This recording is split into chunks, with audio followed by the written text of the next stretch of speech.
नमस्कार, स्वागत है आपका सत्यहिंदी.com पर। मैं हूं नीलू व्यास और एक बार आपके साथ फिर से जुड़ रही हूं आपके पसंदीदा कार्यक्रम आज का एजेंडा को लेकर। कोविड के कुप्रबंधन से खराब होती हुई जो बीजेपी की छवि है उसको सुधारने में अब ऐसा लग रहा है कि प्रधानमंत्री नरेंद्र मोदी को बहुत ज्यादा जल्दी हो गई है। तुरंत कैबिनेट का फेरबदल किया गया है, पूरी कैबिनेट को नए तरीके से चमकाया है, अलग अलग मंत्रियों को टास्क दिया गया है। लेकिन समाज को प्रधानमंत्री नरेंद्र मोदी कैसे चमकाएंगे, जो समाज आज नफरत के एक माहौल से बिल्कुल भरा है। और नफरत का माहौल इस हद तक भरा है कि लोग एक दूसरे को ऐसा लग रहा है कि बर्दाश्त नहीं कर पा रहे हैं। और धर्म विशेष की अगर मैं बात करूं तो धर्म विशेष को निशाना बनाने का एक पैटर्न बिल्कुल देखा जा रहा है। और आज के एपिसोड में मैं एक बार फिर से आपसे हरियाणा के जो बीजेपी के प्रवक्ता हैं सूरजपाल अम्मू के बारे में बात करना चाहती हूं। और उसका कारण ये है कि अगर आपको ध्यान हो तो सूरजपाल अम्मू ने 4 जुलाई को, यानी कि ठीक 4 दिन पहले, एक ऐसा भड़काऊ भाषण दिया था जिसमें उनकी जो नफरत है एक विशेष धर्म समुदाय से वो झलकती है। और एक भरी महापंचायत में उन्होंने किस तरीके से मुसलमानों के लिए आग उगली थी। और एक बार फिर से आपको याद दिलाना चाहती हूं कि क्या कहा था सूरजपाल अम्मू ने।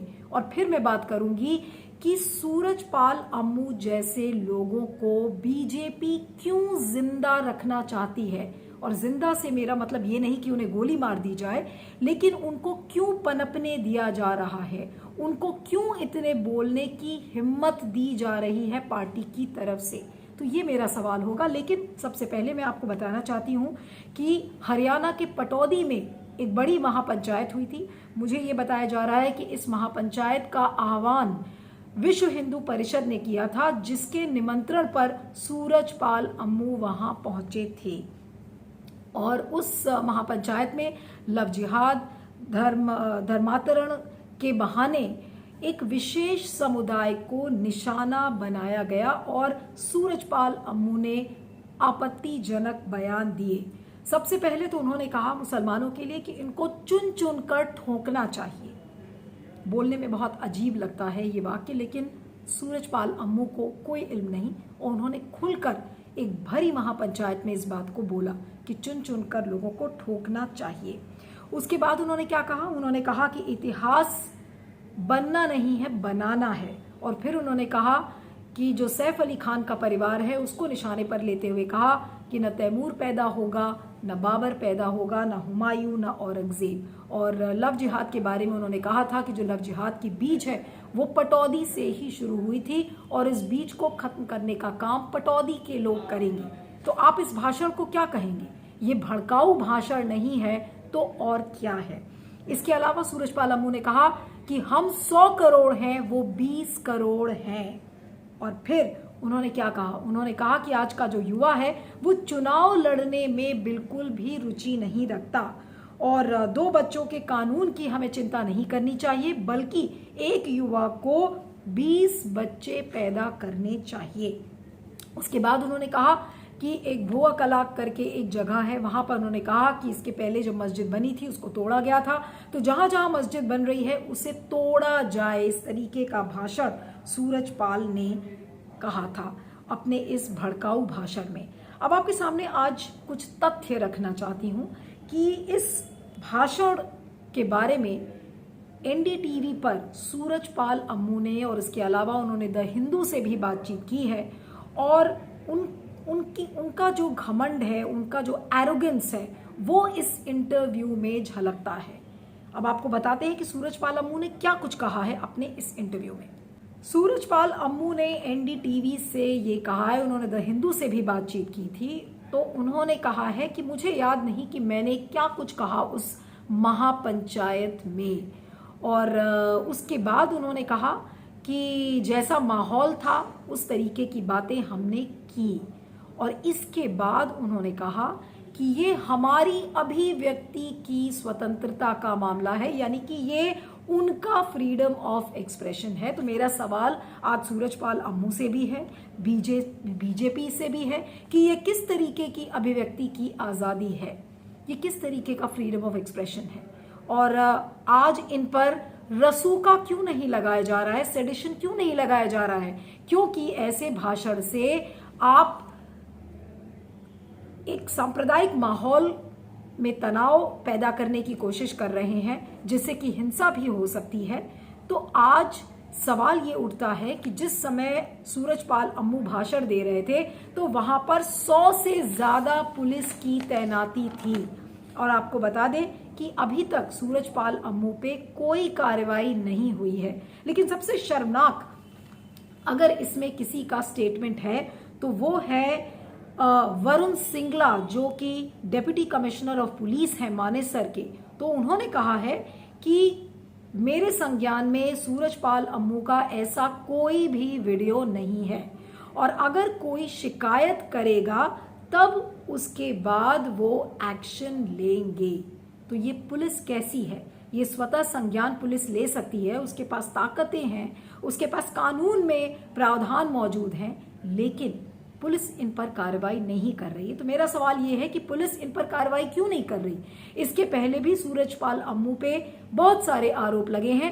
मैंने आज बृंदा कराट से बात की थी, और सुनिए कि उन्होंने एक पहले के इंसिडेंट में किस तरह से सूरजपाल अम्मू के खिलाफ कंप्लेंट भी की थी, और क्या कुछ कहना है सूरजपाल अम्मू के पटौदी के भाषण के बारे में। सुनिएगा जरा बृंदा कराट को।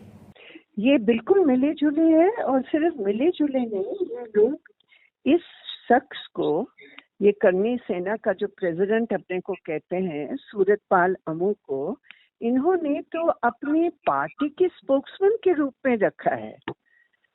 और ये मैं आपको ये भी जानकारी दे दूं और आपकी व्यूअर्स को कि 30 मई को इन्होंने तथाकथित हिंदू महापंचायत इंद्री गांव नू में किया था, और उस महापंचायत में उन्होंने इतने गलत भाषण दिए, भड़काने वाले सांप्रदायिक भाषण उन्होंने दिया।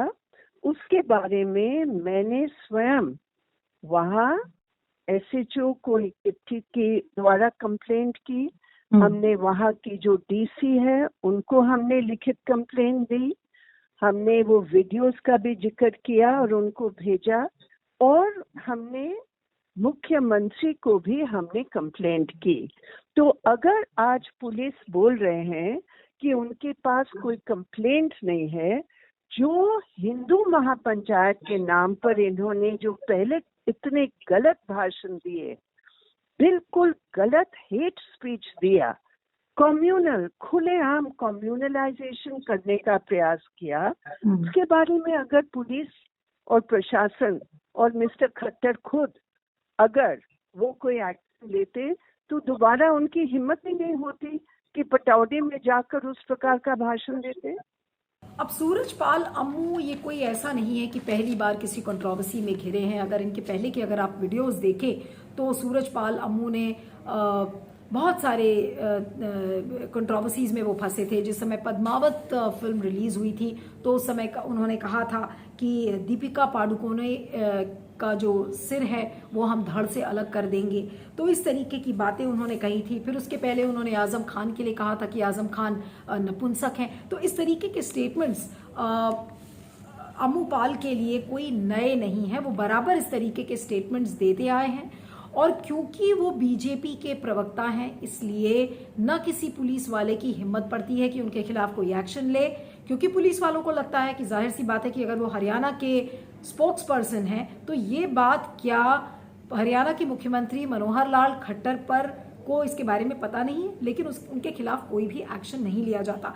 सबसे मजेदार तो जो स्टेटमेंट है वो हरियाणा की सरकार के जो स्पोक्स पर्सन है डीपी कौशिक, तो उन्होंने कहा है कि सूरजपाल अम्मू का जो ये बयान है ये उनकी इंडिविजुअल कैपेसिटी में दिया है, उन्होंने इंडिविजुअल बयान दिया है, पार्टी का इससे कोई लेना देना नहीं है, और पार्टी ने उनसे नहीं कहा है कि आप इस तरीके के भड़काऊ भाषण दीजिए। तो ये किस तरीके का एक्सप्लेनेशन है? आज वो भले ही करनी सेना के अध्यक्ष हों सूरजपाल अम्मू, लेकिन अगर इस तरीके की महापंचायत में वो कोई पब्लिक स्टेटमेंट देते हैं तो उन्हें क्या बीजेपी का प्रवक्ता नहीं माना जाएगा? क्या बीजेपी उनको समर्थन नहीं दे रही है? क्या बीजेपी उनको शह नहीं दे रही है इस बात के लिए कि आप जाइए और इस तरीके के भड़काऊ भाषण करिए? अगर ये महापंचायत विश्व हिंदू परिषद ने बुलाई थी तो फिर क्या बीजेपी इसके लिए जिम्मेदार नहीं है? बीजेपी अपना पल्ला कैसे झाड़ सकती है? और आपको बता दें कि जो एक दोहरा रवैया हमेशा सरकार का नजर आता है, सूरजपाल अम्मू के मामले में मीडिया चुप है, जुडिशरी चुप है, पुलिस चुप है। क्यों? क्योंकि वो बीजेपी के प्रवक्ता हैं। कहीं ऐसा ना हो कि जो पुलिस ऑफिसर सूरजपाल अम्मू को अरेस्ट करने की जरूरत करेगा वो अपनी नौकरी खो बैठेगा। तो ये सारे डर हैं। समाचार पत्रों से ये ज्ञात हुआ है कि पटौदी में हाल में हुई महापंचायत के दौरान सूरजपाल अम्मू, जो कि सत्तारूढ़ दल के प्रवक्ता बताए जाते हैं, उनके द्वारा एक अत्यंत भड़काऊ और आपत्तिजनक वक्तव्य दिया गया, जो कि आह्वान करता है कि समुदाय विशेष के लोगों को चुन चुन करके ठोका जाए, जिससे कि बाबर, हुमायूं, तैमूर, औरंगजेब ऐसे लोग पैदा ना हो। यह बयान गैर जिम्मेदाराना होने के साथ साथ पूरी तरीके से अवैधानिक है और जिसकी जितनी भी निंदा की जाए, भर्त्सना की जाए, वो कम होगी। कानून की परिधि में अगर हम आए तो धारा 153A आईपीसी के अंतर्गत सूरजपाल के खिलाफ अपराध पंजीकृत होकर के इनके खिलाफ कानूनी कार्रवाई होनी ही चाहिए, क्योंकि इन्होंने धार्मिक उन्माद बढ़ाने और धार्मिक उन्माद को प्रेरित करने के उद्देश्य से जो वक्तव्य दिया है, अगर इसके बारे में प्रभावी कार्रवाई तत्काल नहीं की जाती है, एक बड़ा गलत संदेश जाएगा। सर्वप्रथम कि क्या सत्तारूढ़ दल में रह करके कोई मनमाने तरीके से इस प्रकार के गैर जिम्मेदाराना बयान दे सकता है? दूसरे, हमारा देश कानून से चलता है और कानून की व्यवस्था में कानून की परिधि से बाहर कोई भी नहीं है। विशेषकर सत्तारूढ़ दल के लोगों को और ज़्यादा परिमार्जित भाषण देना चाहिए और अपनी वाणी पर वांछित नियंत्रण रखना चाहिए। इन परिस्थितियों में पटौदी में हुई महापंचायत के दौरान, जहाँ पे हजारों साक्षी मौजूद रहे होंगे, इनकी बातों का इलेक्ट्रॉनिक मीडिया में प्रचार प्रसार हुआ है, तुरंत कानूनी अभिमत प्राप्त कर अपराध पंजीकृत कर इनके विरुद्ध तत्काल वैधानिक कार्रवाई की जानी चाहिए। न करने में नकारात्मक संदेश तो जाएगा ही जाएगा और यह भी संदेश जाएगा कि सत्तारूढ़ दल के ऊपर कानून अपनी कार्रवाई नहीं करता है। इसलिए दो तरह के मानक हुए। एक, सत्तारूढ़ दल के अगर आरोपी हैं तो उनके लिए कानून अलग है, और अगर अन्य हैं तो उनके लिए कानून की किताब अलग है। ये चीज़ बिल्कुल अस्वीकार्य है कि show me the man and I will show you the rules. कानून सबके लिए बराबर है और ये देखा जाएगा कि कब तक किन धाराओं में सूरजपाल अम्मू के खिलाफ कार्रवाई होती है। मैं ये भी संस्तुति करूंगा कि इनके ऊपर रासुका के अंतर्गत भी कार्रवाई पर विचार कर लिया जाए, क्योंकि इसके पहले भी सूरजपाल अम्मू भड़काऊ भाषण देने के बारे में उनकी आम शोहरत बहुत अच्छी नहीं है। लेकिन एक दोहरा जो एक पूरा एक एटीट्यूड अपने सिस्टम का नजर आता है, जिसमें कि बीजेपी की सरकार है, मीडिया है, पुलिस है, जुडिशरी है। इसी सिस्टम ने मुनव्वर राना को सिर्फ एक मजाक करने के लिए अरेस्ट किया था, उनको गिरफ्तार कर लिया था। इसी सिस्टम ने स्टैन स्वामी को एक स्ट्रॉ देने से मना कर दिया था। और क्या हो रहा है? इसी सिस्टम की बदौलत आज हमारा जो समाज है वो बिल्कुल एक तानाशाह समाज में तब्दील होता जा रहा है, जहां पर मुस्लिमों के खिलाफ इतनी आग उगली जा रही है, इतनी आग को फूंका जा रहा है कि जहां पर ऐसा लग रहा है कि बिल्कुल हिंदूज और Muslims are like two poles apart और इनका कभी मिलन नहीं हो सकता। ये वही देश है जहां पर हम गंगा जमुनी तहजीब की बात करते हैं, और ये वही देश है, ये वही पार्टियां हैं, चाहे वो विश्व हिंदू परिषद हो या करनी सेना हो या बीजेपी हो। आज किस तरीके के लोगों को प्रोत्साहन मिल रहा है बीजेपी की सरकार में, और अगर कोई मुसलमान व्यक्ति होता तो उसके खिलाफ या तो हम यूएपीए का मामला लगा देते हैं या सेडिशन का मामला लगा देते हैं, उनके चार्जेस में उनको बंद कर देते हैं। आज सूरजपाल अम्मू के खिलाफ रसूखा क्यों नहीं लग रहा है, सूरजपाल अम्मू को गिरफ्तार क्यों नहीं किया जा रहा है, ये सब जानते हुए कि सूरजपाल अम्मू अपने भड़काऊ भाषणों के लिए जाने जाते हैं। मुझे ताजुब नहीं होगा कि अगर सूरजपाल अम्मू बीजेपी के स्टार प्रचारक बन जाएंगे, क्योंकि एक माहौल को वो क्रिएट कर रहे हैं, भले ही दिल्ली के पास सटे हरियाणा में, लेकिन जैसे जैसे उत्तर प्रदेश का चुनाव पास आ रहा है, कुछ ही महीने बचे हैं और सूरजपाल अम्मू जैसे लोगों का इस्तेमाल मुझे लगता है कि क्या बीजेपी उत्तर प्रदेश चुनाव के लिए करेगी, और क्या अपनी रिज्यूमे में सूरजपाल अम्मू अभी हरियाणा में भड़काऊ भाषण दे रहे हैं, अब क्या उनका अगला पड़ाव उत्तर प्रदेश चुनाव के लिए होगा, और शायद इसीलिए बीजेपी उनको पनपने का मौका दे रही है। क्योंकि अगर आप उनका रिज्यूमे देखें तो सूरजपाल अम्मू खुद एक लॉ ग्रेजुएट है।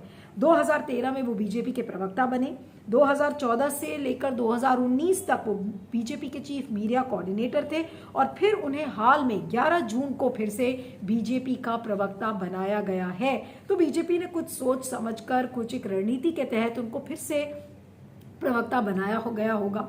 और ये कह देना कि नहीं, हम तो करणी सेना के अध्यक्ष के रूप में वहां पर बात कर रहे थे, क्योंकि अपने इंटरव्यू में कहा है सूरजपाल अम्मू ने कि मैं वहां पर करणी सेना के मुखिया के तौर पर हिस्सा लेने गया था। तो मुखिया के तौर पर अगर आप हिस्सा ले रहे थे तो आप क्या इस बात से पल्ला झाड़ लेंगे कि आप बीजेपी के प्रवक्ता नहीं हैं? आप इस तरीके का भाषण करणी सेना के अध्यक्ष के दम पर दे रहे हैं, लेकिन आप अपना पल्ला कैसे झाड़ सकते हैं इस तरीके के भड़काऊ भाषणों से? और वहां पर इतनी सारी पुलिस वहां पर मौजूद है, लेकिन पुलिस बिल्कुल चुप है। और जो deputy commissioner of police Manesar के हैं वो ये कह रहे हैं कि इस तरह, और माइंड यू ये जो वीडियो है सूरजपाल अम्मू का, ये हटाया नहीं गया है, ये इंटरनेट पर अभी भी मौजूद है।